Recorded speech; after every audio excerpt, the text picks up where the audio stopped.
Bom dia, galera. Bem-vindo ao canal do Fla Uruguai USA. É bom ter vocês aqui. Algumas notícias aí para o dia feliz aí de Fla-Flu no Carioca, final zona. Não pode ter coisa melhor do que final de Fla-Flu, não é verdade? E ainda mais com os ingredientes que se colocaram para esse jogo de hoje, né? Muitas coisas, né? Aquele problema com o Mano Menezes, problema com o Luiz Araújo e o zagueiro deles lá que estava no banco, Freitas, se eu não me engano, o nome dele. Então são várias coisas, né? E o Flamengo não jogou como todos nós rubro-negros gostaríamos que o Flamengo jogasse no último jogo, na quarta-feira, né? Mas isso é normal, sabe? O Flamengo tem muito desfalque, né? Agora mais o Bruno Henrique. E falando de desfalque, Bruno Henrique, Danilo e o Michael, né? Vocês chamam de Michael aí. Aqui eu chamo de Michael, porque é do jeito que escreve Michael aqui. Mas o Michael, né, ainda estão fora, o que é muito ruim, né? O BH é fundamental para esse tipo de jogo, né? Jogo grande é com ele mesmo, né? Ele pode até estar jogando numa posição que não é a dele. Eu até acho muito bem colocar ele nessa posição e começar esse, vamos dizer assim, esse treinamento com ele, né? Essa adaptação para ele, porque por causa da contusão que ele teve há 2 anos atrás, aquela contusão é muito séria, todo mundo sabe disso. E você perde velocidade com aquilo. E o lado forte dele, como nós todos sabíamos, era a velocidade, né? Não que ele não tenha ainda, tem. Mas eu acho que, por bem, cuidar dele, adaptar ele nessa função, que ele está se adaptando até bem demais e muito rapidamente. Eu não esperava isso tão rapidamente, né? E é bom para o corpo dele, né? Então ele vai poder jogar mais alguns aninhos, aí, pelo menos 1 ano e meio, 2 anos, do que ele iria se ele ainda estivesse jogando pela ponta esquerda, como era a posição de fato dele. Perdão, galera. Domingo de manhã cedo é terrível. Tem que tomar um cafezinho aqui, que é descafeinado, mas tem que tomar um cafezinho. Mas com isso, galera, mas não tem só uma notícia, né? Como essa do BH, Danilo e o Michael, né? Uma boa notícia também para hoje. Eu acho uma notícia maravilhosa que é a volta do Cebolinha, né? Realmente a gente precisa. Cebolinha no passado, nossa, o cara arrebentou, ele destruiu, né? O cara dava passe para gol, fazia gol, puxava a marcação, ajudava na marcação. Quer dizer, o cara estava muito bem, né? E não só isso, ele é um profissional assim, a categoria, em termos de profissional, é lá em cima, né? É BH, né? É nível Bruno Henrique, né? E com isso, galera, o Flamengo ganha, né? Com ele voltando ali pela ponta esquerda ali, que é o lado que ele se dá muito bem. Nós precisamos de um cara para quebrar a linha, né? Driblar, quebrar a linha. E esse é o cara. O Michael seria o outro, né? Mas infelizmente ainda está fora. Agora, a provável escalação do Flamengo para hoje, provável porque a gente não sabe, né, qual é a escalação, né? Graças a Deus, hoje o Flamengo não há mais mensagens vazadas, né? A escalação, informação vazada, fora informação vitais, né?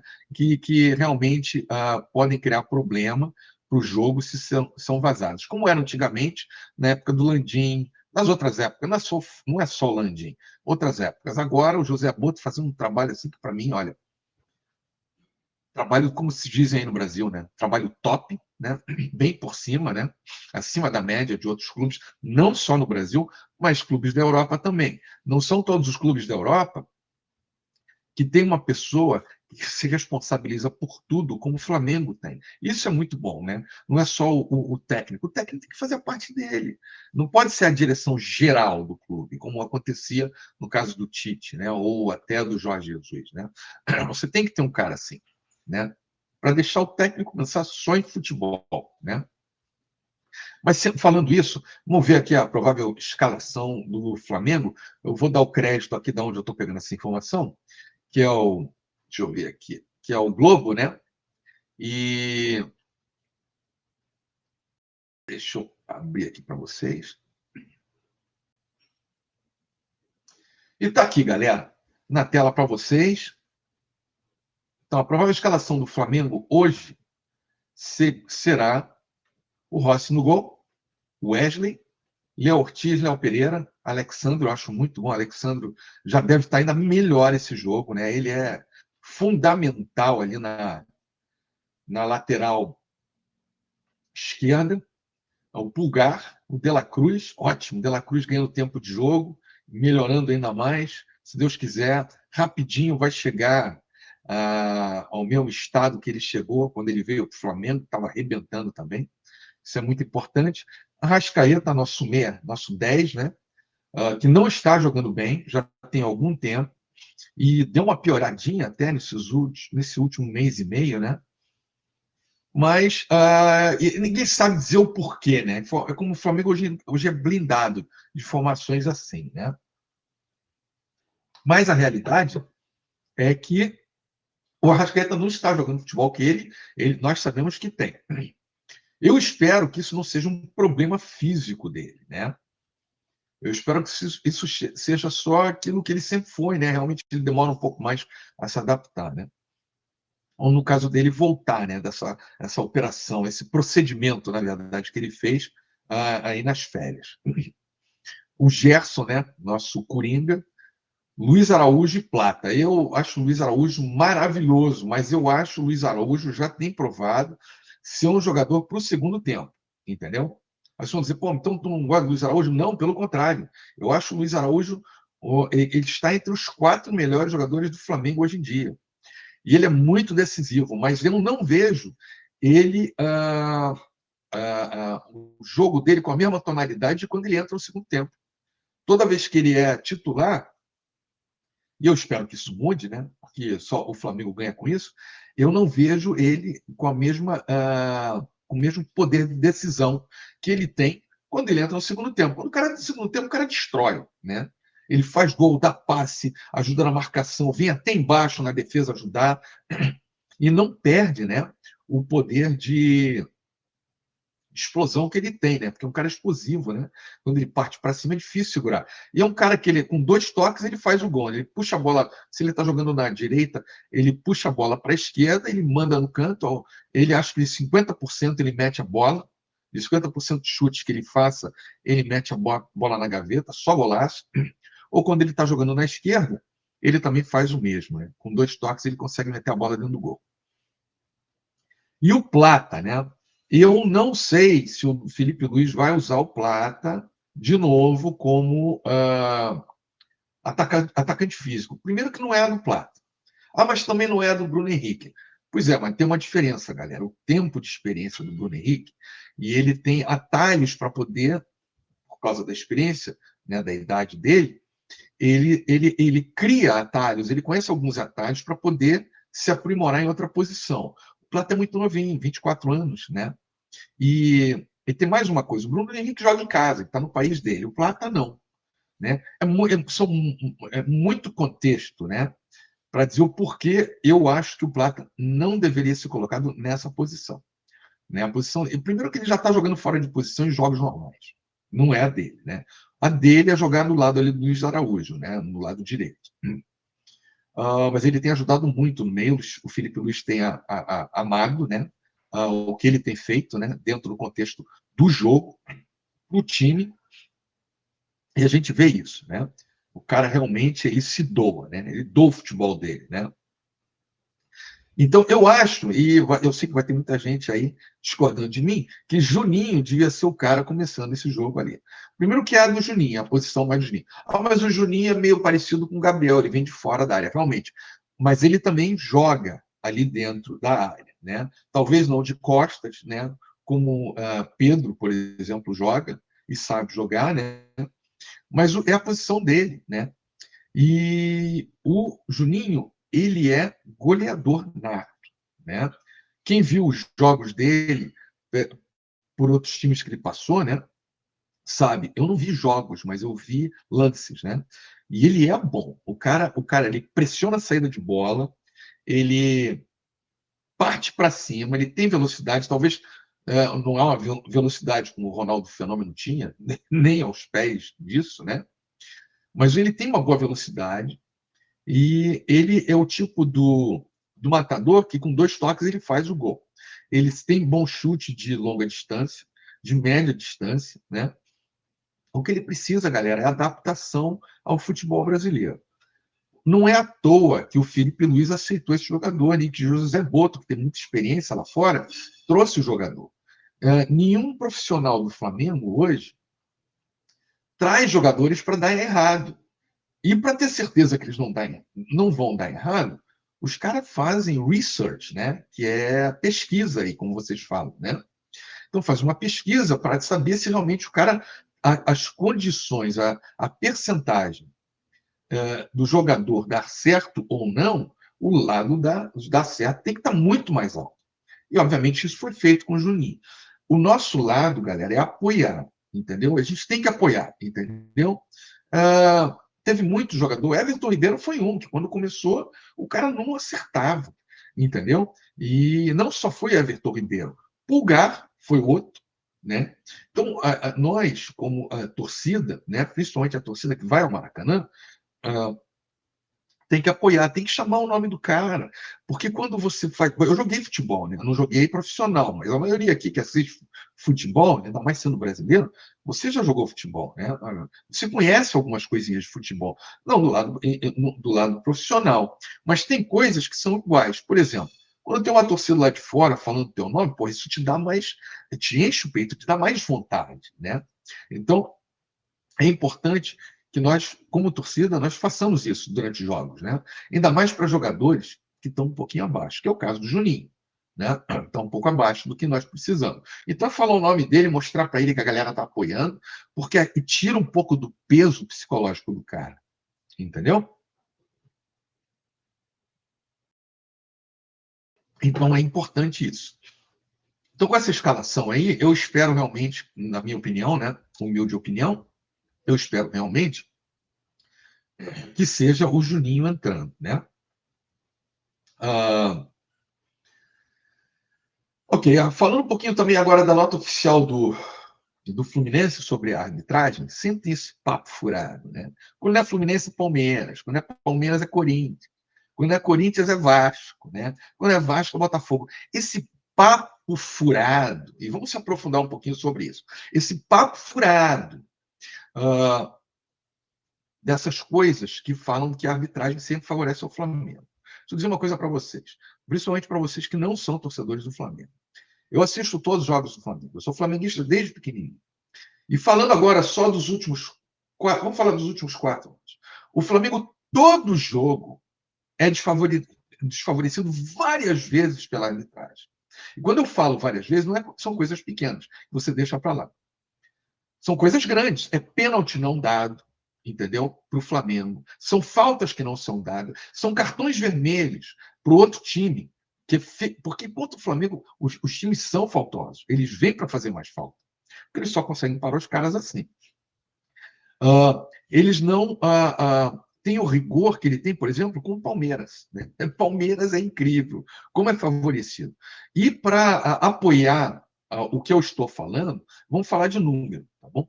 Já foi provado agora que o VAR desfavorece 2 times que são mais desfavorecidos do VAR no Brasil. Sabe quais são eles? Sim, Flamengo é um deles. O outro é Corinthians. Quer dizer, os 2 times no Brasil que as outras torcidas que falam que são os mais favorecidos, na verdade, em realidade, não são. São, na verdade, os mais desfavorecidos pela arbitragem. E isso tem um porquê, obviamente, né? Porque os árbitros já chegam, né, com essas reclamações todas, né? Isso daí tem um porquê eles fazem isso. É para jogar pressão em cima do árbitro. E pega. Porque os árbitros brasileiros, eles não são profissionais. São gente comum, entendeu? E não, ou seja, o que eu quero dizer que não são profissionais? Que eles não têm o preparo, entendeu? Tanto na parte profissional, na parte estudada, né, educacional, que um árbitro tem na Europa, por exemplo, como na parte psicológica. Isso já vem de preparo o tempo que eles estudaram para ser árbitro. entendeu? Então, essa parte psicológica fica altamente afetada. Então, os caras já chegam, não sabem o que fazer, entendeu? Ainda mais quando é um árbitro pequeno, como tem muitos no Carioca, entendeu? Então, falando um pouquinho dessa nota do Fluminense, isso realmente, o fundamento é para jogar pressão no ar, entendeu? E o Fluminense, ele só para o Flamengo na pancada. Isso é real, isso é real, né? Aquela jogada que o Arias entrou, se eu não me engano, eu não me lembro quem foi, mas acho que foi no Arrascaeta, que ele veio com os dois pés no carrinho e pegou o Arrascaeta. O segundo pé ele pegou. Aquilo ali era para cartão vermelho, entendeu? Quer dizer, uh, isso eles não veem, entendeu? Eles não veem isso. Uh, então, a provocação do Luiz Araújo, isso faz parte do jogo. Isso tem deles também, várias vezes. O Fred fazia isso direto. Entendeu? Estou falando do Fluminense, sem falar de outros times, entendeu? Que adoram provocar o Flamengo, entendeu?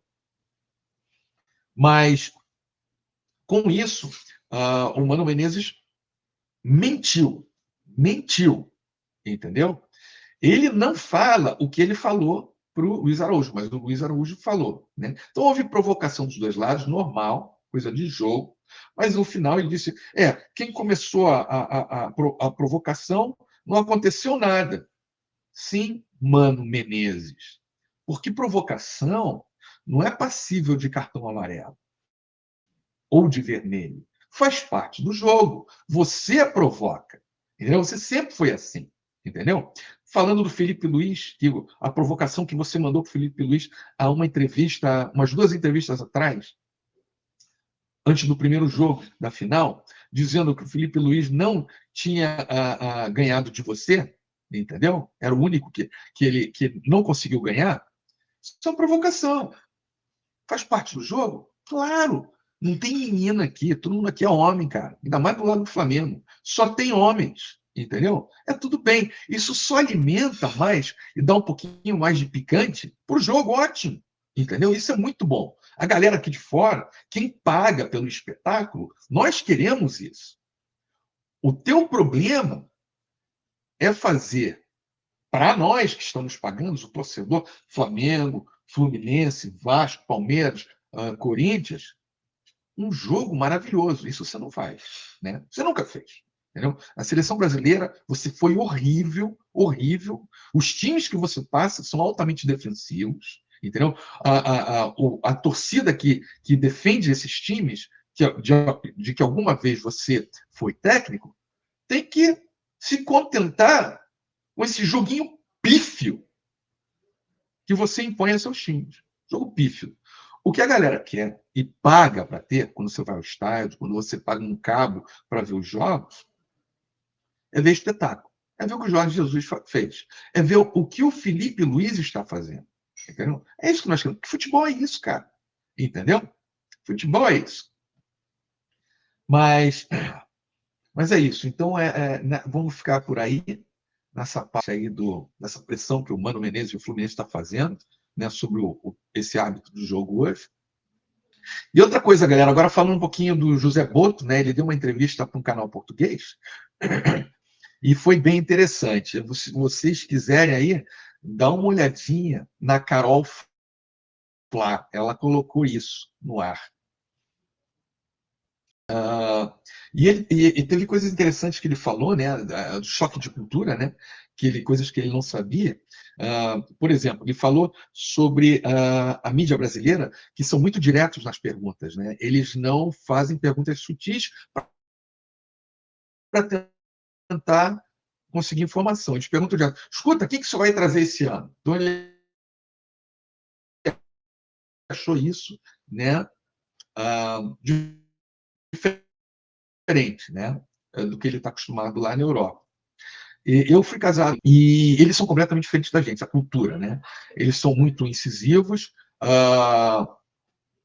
Quem não conhece acha que o português é rude, por ele ser muito direto, né? Mas quando você convive, eu convivi com a família da minha ex-esposa muitos anos, são pessoas maravilhosas.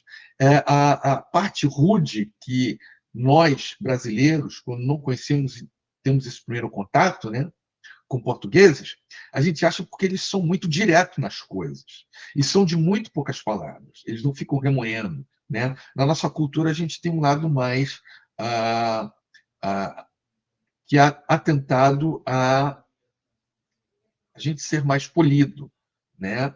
Ah, obviamente não são todos brasileiros, mas estou falando da cultura em geral, né? O português não é assim. Ele é direto, firme e bem honesto, né? E, mesmo quando está errado, ele é honesto, né? Então, mas é isso. Então ele falou sobre isso. Também falou que lá não se vê a alimentação como é no Brasil antes do jogo. Tipo, o brasileiro come arroz e feijão, né? Então ele falou sobre esse arroz e feijão que lá jamais eles fariam isso. Eu acho porque é muito pesado, né? Para antes de um jogo, né? Deve ser por causa disso. Mas é engraçado que as coisas mudam tanto, né? Ele está fazendo um bom trabalho, né? Outra coisa que foi muito interessante, achei, caiu com uma bomba em Portugal, que o tamanho do. Ele comparou o Flamengo com o Benfica, né? Porque o Benfica é o time que tem de maior torcida de Portugal, né? Ele falou que o Flamengo tem 40 vezes mais o tamanho do Benfica lá.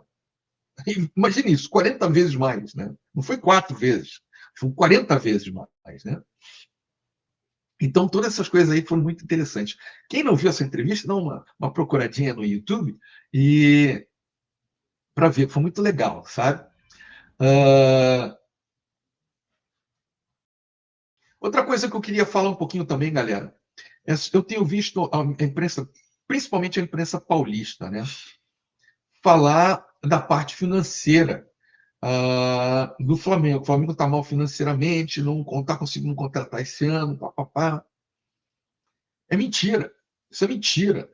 Isso mostra que tem muita gente da imprensa paulista, primeiro que não acompanha o Flamengo, né, não quer, e falam, para não falar M, né, é, é, porcaria. Falam porcaria, falam coisas que não são verdadeiras. Né? O Flamengo não está mal de grana, o Flamengo não está devendo rios e montanhas, não está. O que acontece no Flamengo e o porquê as nossas contratações diminuíram é porque o Flamengo está sem fluxo de caixa. E no Flamengo isso importa. Porque com fluxo de caixa, esse é o dinheiro que se usa, né, não para não se endividar, né? Veja bem a diferença. O Flamengo não se endivida para trazer, né, contratações. O Flamengo usa o dinheiro que tem para trazer contratações. E quando esse fluxo de caixa está baixo ou inexistente, como estava no começo do ano, porque a outra administração contratou muito no final do ano, teve um porquê, eu não estou julgando a outra administração, tinha muita gente, muito jogador machucado, né? Então teve que trazer, né? Mas a verdade é que não teve. Quando essa administração começou, do BAP, estava sem fluxo de caixa. Então, podia sair contratando, podia se endividar, como fazem Corinthians, os times de São Paulo, como faz Vasco, como faz Fluminense, entendeu? E contratar. Mas a diferença, e é isso que a mídia paulista não fala, ela é mentirosa. Obviamente, não estou generalizando a mídia paulista toda, galera. Então, né, não faz esse corte aí. O que eu estou dizendo é que certos indivíduos da mídia paulista não estão falando com a verdade.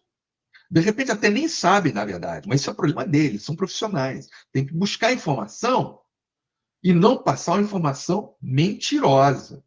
Fake news, né? Como fala aqui, né? Então é isso. Eu acho que o Flamengo está bem, o fluxo de caixa melhorou agora nos últimos 2 meses, né? E eu ouvi que irão ter contratações. Né? Bom, o Jorginho já está vindo, aparentemente, né? Não pode se falar que vai vir, já está aqui porque não está, né? Mas aparentemente o Jorginho vai vir. Vai ser uma grande contratação, galera. Esse cara, ele tem um ótimo passe, né? Ali saindo da área do seu time, o passe dele é perfeito, né? E ele também é um bom marcador, entendeu? Experiente, né? Experiência de Europa, né? E vai dar muito certo no Flamengo. Obviamente, galera, tempo de adaptação. Alguns jogadores precisam de tempo de adaptação e a gente não sabe se ele vai precisar ou não. Eu espero que não, mas se precisar, vamos apoiar. É a mesma coisa com o Juninho, tá bom? Outra coisa, sobre o Zico agora, ele fez um comentário, eu achei que foi um comentário muito feliz, né? Porque o Zico é o meu rei, né? Eu acompanhei Zico a minha vida toda, né? Eu tenho 55 anos. Antes de vir aqui para os Estados Unidos, pô, eu Maraca, quarto e domingo, né? Quando tinha jogo, eu estava lá. Ou quase todos os jogos, né? A gente não pode ir a todos os jogos. Muita grana. Mesmo naquela época, dos anos 80, era grana, né? Mas o Zico, para mim, ele é tão bom ou melhor do lado de fora que ele foi como jogador. E para mim, ele só perde para o Pelé. Entendeu? Só perde para o Pelé. Para mim, Maradona não foi melhor que o Zico. Para mim, Maradona não tinha tantas coisas quanto o Zico tinha. Né? Não estou tirando do Maradona o que ele é. O Zico e o Maradona estão ali. Né? Agora, tem muita gente que fala do Maradona que o Zico nem aparece. Não, é mentira. Quem viu os dois jogarem, eu vi os dois jogarem, inclusive ao vivo, um contra o outro. Quando o Zico voltou da Udinese, eu estava no Maracanã, eu tenho graça até hoje. Um dia eu mostro aqui para a galera. E Maradona realmente é um gênio, né? Mas o Zico não fica. O que o Maradona fazia, o Zico fazia também, sem problema. Vamos colocar assim. Mas o Zico, eu acho que ele falou agora há pouco tempo, né? E eu discordo do que ele falou. E o que ele falou foi o seguinte: que deveria haver uma diminuição de jogadores de outros países no Brasil. Deviam se usar mais a base no Brasil, como usavam no tempo dele. E eu discordo disso. Por que eu discordo? Em primeiro lugar, que a Lei Pelé deu ao jogador, o jogador agora pode ser a hora que quiser, entendeu? Depois dos 18 anos. Então, isso daí acaba com o time. O time vai fazer o quê? Eu entendi o que o Zico quis dizer, que na minha época era assim, porque na época do Zico era diferente. Os jogadores ficavam no Brasil. Hoje não ficam. O cara um pouquinho acima da média, tchau. O cara vai embora. E aí vai se ter o quê no Brasil? O pior da pior? Porque o que fica no Brasil não é grande coisa. Aí os times brasileiros têm que ir procurar alternativas em outros países. Entendeu? Para melhorar o futebol brasileiro. Ah, mas são estrangeiros. E o que importa não é quem, ou de onde eles vêm, é quem são os jogadores. A Arrascaeta, por exemplo, Pulgar. Nós temos jogador no Brasil para fazer o que eles fazem? Não tem. Não tem. Como goleiro, já o Rossi. Eu não sou tão fã do Rossi assim, gosto do Rossi. Com bola no pé, o cara é gênio, mas ele não é tão bom quanto o Diego Alves era, por exemplo, para saltar em bola rapidamente, né? Reflexo, né? Ele não tem isso. E eu acho que o goleiro tem que ter. Isso aí é primordial. Não estou dizendo que eu não gosto do Rossi. Acho um grande goleiro, mas poderia ser melhor, né? Mas é isso, galera. Então eu discordo do que o Zico falou por causa disso. Eu tenho certeza que esses jogadores que jogam no Brasil, que vêm de outros países, né, da América Latina, até da Europa, né, como o Memphis, né, no Corinthians, eles elevam o futebol brasileiro, né? Ajudam o futebol brasileiro a crescer e os jogadores que estão dentro do Brasil, que nunca vão ter esse contato, entendeu? Isso ajuda muito, né? Se você só tem contato com um jogador da tua média de futebol, como é que você vai crescer? Não tem como crescer. Isso não é só em futebol, isso é na vida, né? Uma pessoa, para crescer profissionalmente, ela tem que ter contato com gente muito melhor que ela, porque senão ela não cresce. Ela não cresce, né? Então, por isso eu discordo do Zico. Mas é isso, pessoal. Então é isso. Muito obrigado pela audiência. Se vocês puderem, né, dar um like aí no vídeo, se inscrevam no canal, ajudem, porque olha, o canal não tem ninguém inscrito ainda, né? E se vocês puderem, pô, vão ajudar o canal. E com essas inscrições, quanto mais eu tiver inscritos no canal, mais eu posso trazer para vocês aqui, né? Mas é isso, galera. Um abraço, um bom domingo a todos. Fla-Flu hoje. Quem está no Rio, comparece lá, enche o Maraca, tá bom? Eu sei que os ingressos são caros, entendeu? Mas se você puder dar uma forcinha, dá uma forcinha lá. Do contrário, como eu, vai ter que ficar assistindo na televisão aqui. Com saudade, saudade do meu Maraca. Tá bom? Um abraço a todos, galera. E muito obrigado pela audiência aqui. Um abraço a todos vocês. Tchau, tchau.